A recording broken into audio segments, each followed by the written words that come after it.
ये ले 50 लाख रुपया। 50 लाख रुपए? 50 लाख रुपए? 50 लाख रुपए? देखा है इतना सारा पैसा आज तक? तुम फटीचरों की तो औकात है नहीं। अपने ससुर के राज में देख ले ये पैसा। ससुर जी आप मुझसे ऐसे क्यों बोल रहे हो? अरे बोलूं ना तो क्या करूं? एक नंबर का काम चोर है तू। ना जाने मेरी बेटी ने भी तुझ में क्या देखा जो तुझसे शादी कर बैठी। मैं अपनी मर्जी से घर जवाई नहीं बना हूं। आपकी बेटी ने मुझे फोर्स किया था घर जवाई बनने के लिए। मैंने उससे कहा था चाहे मेरी जॉब लगे चाहे ना लगे मेरे साथ रहे, मैं तेरे को हर हाल में खुश रखूंगा, लेकिन वो मानी ही नहीं। उसकी खुशी के खातिर मेरे को घर जवाई बन के रहना पड़ रहा है। दूंगा ताना तुझे जब तक तू कहीं नौकरी पर नहीं लग जाता, और जब तू नौकरी पर लग जाएगा उस समय आना मेरे पास। ससुर जी ऐसी बात नहीं है कि मैंने नौकरी ढूंढने की कोशिश नहीं की। अब नहीं लग रही नौकरी तो मैं क्या करूं? पर मैं आपसे वादा करता हूं मैं जल्द से जल्द नौकरी ढूंढ लूंगा। इतनी बकवास तू यहाँ बैठकर जो कर रहा है ना, अगर इतना ध्यान तू नौकरी पर लगा लेना तो तुझे नौकरी जरूर मिल जाएगी। चल जा, इस पैसे को अलमारी में रख कर आ। सही कर रहे हैं। दामाद हुआ तो क्या हुआ, नौकरी नहीं करेगा तो 10 बार सुननी पड़ेगी।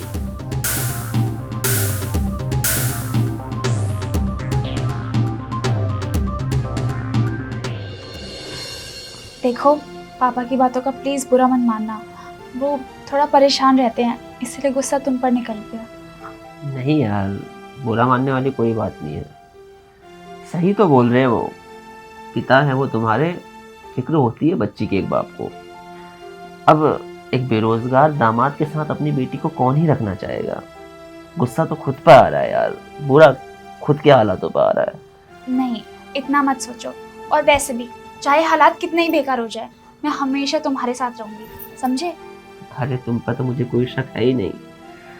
मुझे गुस्सा इसलिए आ रहा है कि इतनी कोशिश करने के बावजूद भी मेरी जॉब नहीं लग रही है।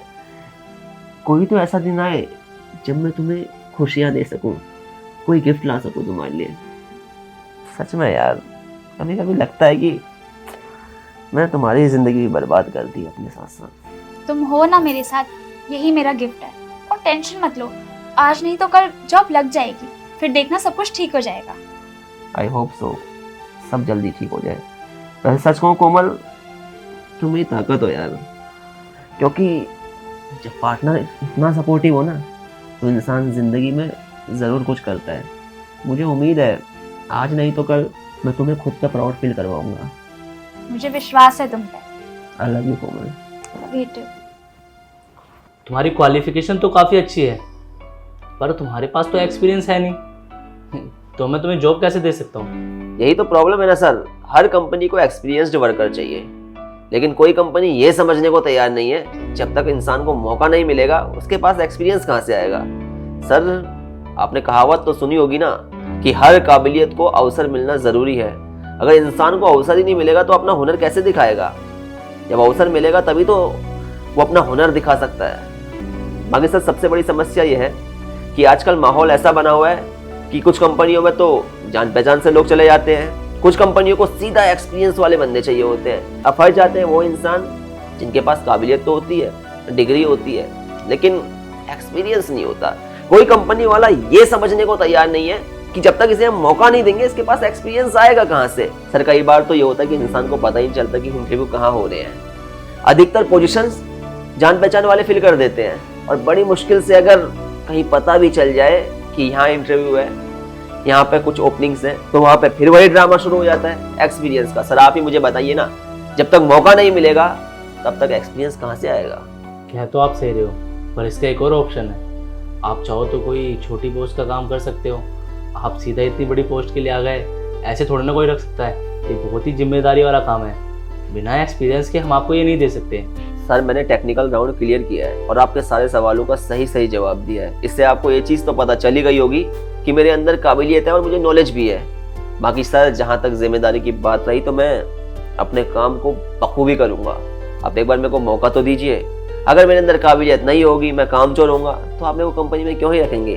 और सर, मैं आपसे वादा करता हूँ मैं कभी ऐसा समय आने ही नहीं दूंगा जब आपको मुझसे निराशा हो, आपको मेरे काम में कोई कमी नजर आए। अगर आपको मेरे पर अभी भी भरोसा नहीं है तो आप मेरे को किसी छोटी पोजीशन पे भी जॉब दे सकते हैं, क्योंकि मुझे अभी जॉब की सख्त ज़रूरत है। सैलरी कम हो तो चलेगा? चलेगी ना सर, काबिलियत होगी, काम में दम होगा तो सैलरी तो अपने आप इंक्रीज हो जाएगी। उस चीज़ की मेरे को टेंशन नहीं है। चलो फिर तो डन है, आपकी नौकरी पक्की, कल से आप ज्वाइन कर सकते हो। Thank you so much sir. ये वक्त सही है, मालकिन भी सो रही है और बड़े मालिक गए हैं ऑफिस, और वो कामचोर दामाद पता नहीं कहाँ घूम रहा होगा। इससे अच्छा मौका मुझे मिलेगा नहीं ये पैसे निकालने का। एक काम करता हूँ, बैग लेके निकल लेता हूँ।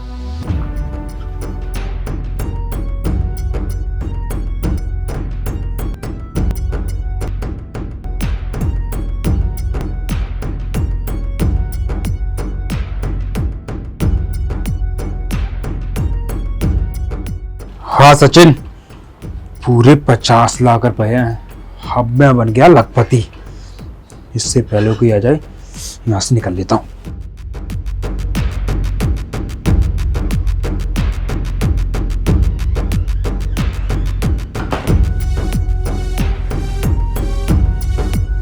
ये बैग तेरे पास क्या कर रहा है?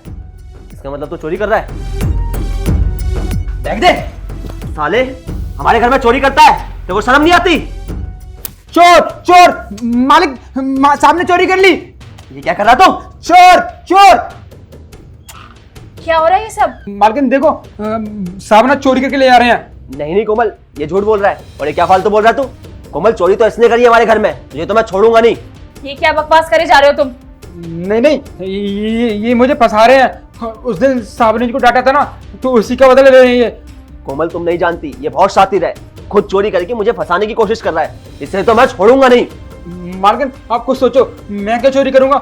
मैं तो नौकरी करता हूँ, बेरोजगार तो ये है ना। फालतू बकवास मत कर, बेरोजगार बोलता मुझे, देखो तो मैं छोड़ूंगा नहीं। क्या हो रहा है ये? बड़े साहब चोरी करके ले जा रहे थे, और जब मैंने देख लिया और मैंने शोर मचाया तो उल्टा मुझे फंसा रहे हैं। नहीं ससुर जी, ये झूठ बोल रहा है, ये चोर है, उल्टा मैंने इसे पकड़ा है। अच्छा, बहुत दिन से चोरी हो रही थी, इसका मतलब तुम चोरी कर रहे थे? ससुर जी ये कैसी बात कर रहे हैं आप? आपको ऐसा लगता है कि मैं खुद के ही घर में चोरी करूंगा? ससुर जी मैं बेशक भूखा मर जाऊंगा, लेकिन कभी गलत काम नहीं करूंगा। पापा ये कुछ भी कर सकते हैं, बट चोरी नहीं कर सकते। मालूम है, यही जानने के लिए तो मैंने पैसे रखवाए थे, ताकि पता चल सके कि चोर कौन है। मैंने पहले से ही अलमारी में कैमरा फिट कर दिया था, ताकि पता लग सके कि चोरी कौन कर रहा है। चोर तू है, मुझे पता चल चुका है कि चोरी तूने है। पता नहीं कितने दिनों से तू हमारे घर से चोरी कर रहा है, इसीलिए तो मैंने अलमारी में कैमरा फिट कराया। तुझे तो मैं छोड़ूंगा नहीं, तुझे तो जेल करा कर रहूँगा। तूने मेरे दामाद को फंसाने की कोशिश की। बेटा मुझे माफ़ कर दे, मैं तुझे सिर्फ इसलिए डांटता था। बेटा मैं तुझे इसलिए डांटता था कि मैं लोगों के ताने सुन सुन कर परेशान हो चुका था। लोग कहते थे कि इसका दामाद तो काम करता नहीं है और घर पर बैठा बैठा मुफ्त की रोटियां तोड़ता है। नहीं ससुर जी, इसमें माफ़ी मांगने की तो कोई बात ही नहीं है। आज आपके तानों की वजह से ही मैं इतना सक्सेसफुल हो पाया हूँ। मुझे मैनेजर की जॉब मिली है, देर से ही जॉब मिली, लेकिन अच्छी जॉब मिली, और ये सब कुछ हुआ है आपकी वजह से। और वैसे भी बड़ों का तो हक बनता है कि वो छोटों को समझाएं, अगर छोटे गलत कर रहे हैं तो उन्हें डांटे भी। क्या सच में तेरी नौकरी लग गई? हाँ जी ससुर जी। और रही बात इसकी, और तू शर्म नहीं आई तुझे? तूने उस घर में चोरी करी है जिस घर ने तेरे को सम्मान दिया, इज्जत दी, अपने बच्चे की तरह रखा, लेकिन तू तो यार निर्लज निकला। अरे एक बार सोच तो लेता। ये मेरे ससुर जी मुझसे ज्यादा भरोसा तुझ पर करते थे, और तूने क्या सिला दिया उनके भरोसे का? भरोसा तोड़ दिया ना। ये मेरी वाइफ अपने भाई की तरह तेरे को रखती थी, छोटा सा था तू, तब से ये लोग तुझे जानते हैं, लेकिन तू तो एहसान फरामोश निकला। तुझे पता है इस दुनिया में जो इंसान एहसान फरामोश होता है ना, वो कभी किसी का सगा हो ही नहीं सकता। उसे कुछ पलों के लिए चाहे जितनी मर्जी खुशियां मिल जाए, लेकिन अंत में उसे पछताना ही पड़ता है, क्योंकि गलत ही होता है और गलत का नतीजा हमेशा गलत ही होता है। ये लोग तो इतने अच्छे हैं कि बचपन में इन्होंने तेरे को पढ़ाने की भी कोशिश करी, लेकिन तेरी नीयत में ही खोट था, तू पढ़ना ही नहीं चाहता था, इसीलिए आज तेरी हालत ये है। खैर इन्होंने तो तेरे साथ बहुत नरमी बरत ली, लेकिन मैं नहीं बरतूंगा, क्योंकि अगर आज तेरे को सजा नहीं मिली ना तो फिर तू और ज्यादा बिगड़ेगा और इससे भी घिनौना काम करेगा। कोमल, तुम बैग पकड़ो, इसे तुम्हें पुलिस के हवाले करूंगा। अरे साहब प्लीज साहब चले। छोड़ दो साहब, माफ कर दो।